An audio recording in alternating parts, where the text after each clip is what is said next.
7. Grandfather has said that the trip across the Bright Bay to Elizabethtown would take about 2 hours of good sailing. But with a cold, blustery wind in her face, it seems longer to Ellen. As the sloop plowed through the rough green waters, she watched the chunks of floating ice that had come down from the north. She shivered as she heard the boat crunch through them. High above the white sail, she could see that the sun had come out among ragged patches of clouds, but it had no warmth.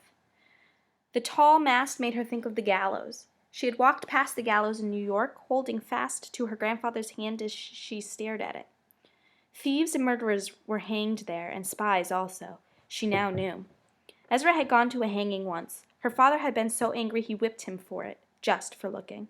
No son of his could gape at a hanging, father had said. Only grown-ups could do that, Ellen thought.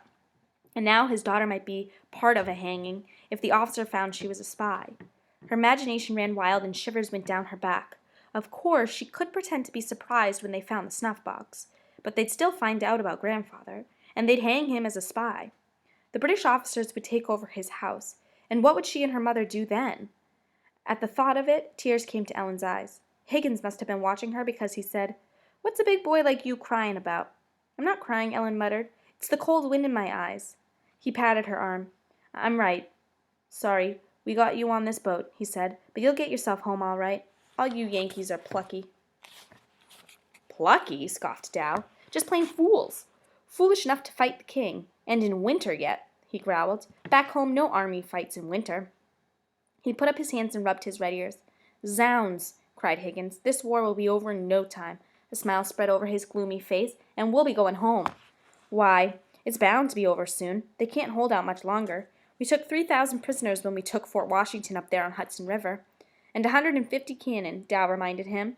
"When we took Fort Lee on the Jersey side, sent them running like rabbits over to Pennsylvania." "Ragtag army," Dow laughed. "Some have hunting jackets with fringe like Indians.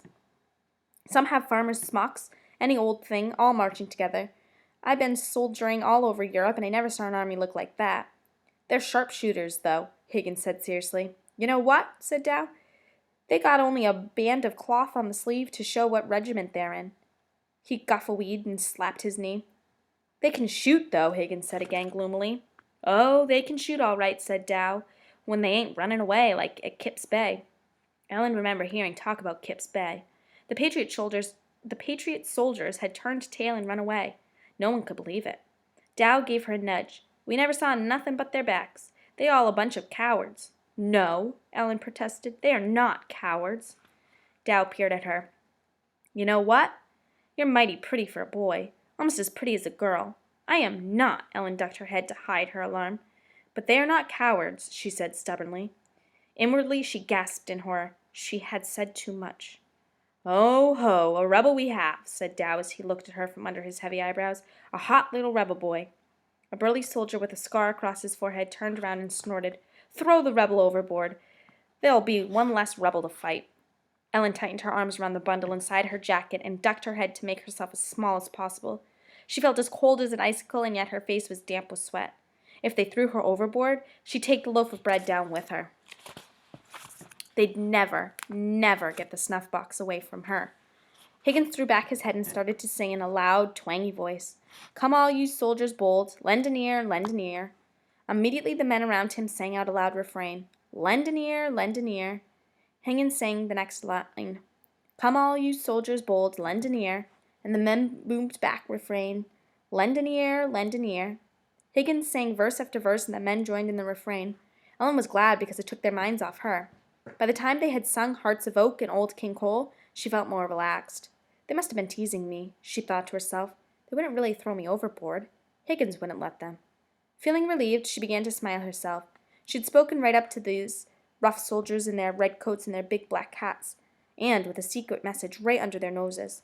After all those weeks of bowing her head and curtsying politely to the redcoats at home, she had spoken up and said what she thought.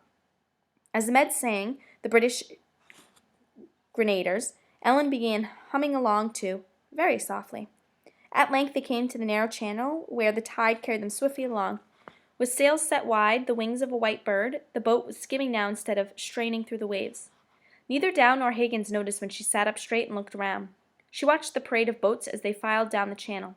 White sails ahead of them and white sails behind them. 20 boats. The man on Front Street had told her, and all of them filled with soldiers. On either side of them the shores were close enough to see. To the left were snowy fields and orchards, and little brown farmhouses. That must be Staten Island. She remembered the map in her father's schoolhouse. Once, Ezra had explained the map of Long Island and New York Bay and all the colonies along the shore. Her father had shrugged his shoulders and said that a little girl didn't need to know things like that, unless she was going to be a peddler. And he certainly didn't mean to have a peddler for a daughter. He didn't know he'd have a spy for a daughter, Ellen said to herself. She was glad that her brother had explained the map to her, for it was easy to guess that this swampy land on the right, with all the pine trees, would be New Jersey, and the end of her journey. Soon she'd be jumping off the boat and racing for the Jolly Fox Tavern. She'd be safe inside with her grandfather's friends. At the thought of it, she could feel the load of worry, rise up from her shoulders and float away. She felt so happy and relieved she started humming to herself. "What's amiss you?" Dow growled at her. Ellen shrank back. She didn't want any trouble with Dow. "You scare the boy?" Higgins spoke up sharply. "He didn't ask to come along, did he?" "What's he afraid of?" Dow asked. "Me? Are you afraid of me, boy?" "No," said Ellen quickly. It wasn't true. She really was scared of him, and she wished he would leave her alone. But Dow kept staring at her, and she had to drop her eyes. "Well, maybe a little," she confessed. "A big chap like you shouldn't be afraid of anything," sneered Dow. "Talk right back to him, Toliver." Higgins' face was red, and his black stubble of beard looked dark across his chin. "I can't," said Ellen without looking up. "Why?" Dow made his eyes look round and innocent. "I'm as gentle as a morn in May." Higgins snorted. For a long time he sat staring off at the clouds in the sky. At last he said to Ellen, "When I was a boy, I had a brother who pestered me like that. I had to learn to talk back to him. Funny thing was, when he saw I wasn't afraid of him, he didn't bother me anymore." He turned and smiled. Bullies are like that. Ellen remembered Dicey, and the way she had bawled when the Birkenkoff boys washed her face with snow. Dicey's boldness seemed to collapse all at once, like one of those balloons made of a pig's bladder, when the air is let out. After a long silence, she said, "Are you ever afraid of anything now, Mr. Higgins?" Dow overheard her and laughed loudly. "I'm never afraid of anything," he boasted. The soldiers with the scar across his forehead turned around again and hooted. "Never? What about the White Plains?" Dow's face flushed red with anger. "Never," he snapped. Yeah, shouted the other redcoats around him. Higgins did not answer her questions right away. At last he leaned down and said in a low voice that only she could hear, "Well, son, I'll answer you true as I would answer my own son back home. Sometimes."